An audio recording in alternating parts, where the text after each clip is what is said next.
If you have a company and you've got two shareholders and one of those shareholders wants to exit, first point of reference would be to shareholders agreement. If you have a shareholders agreement, there'll be a process that's defined in the shareholders agreement that will outline how that transaction can be completed. And there will be a certain list or order of transactions. So it may be that first and foremost that the company needs to be valued by an external party if the shareholders can't agree to value.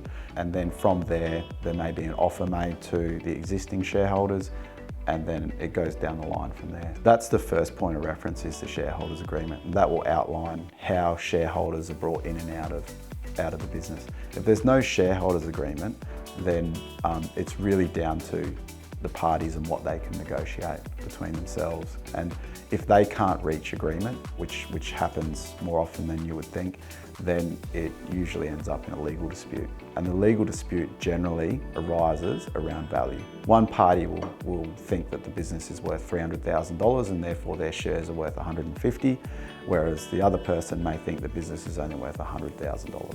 That happens a lot, as I said. So if you are operating a business with partners, you really must have a shareholders agreement. It's one of the most important documents that your trading business will have, and we always recommend strongly, even if it's a small business and even if everyone's friends, it always starts out that way. But invariably something happens with a partner, their circumstances change, they might need to exit, and then without a shareholders agreement, it can be costly to facilitate the exit of one of the partners. So always look at a shareholders agreement. Make sure you have a shareholders agreement in place if you have multiple business owners.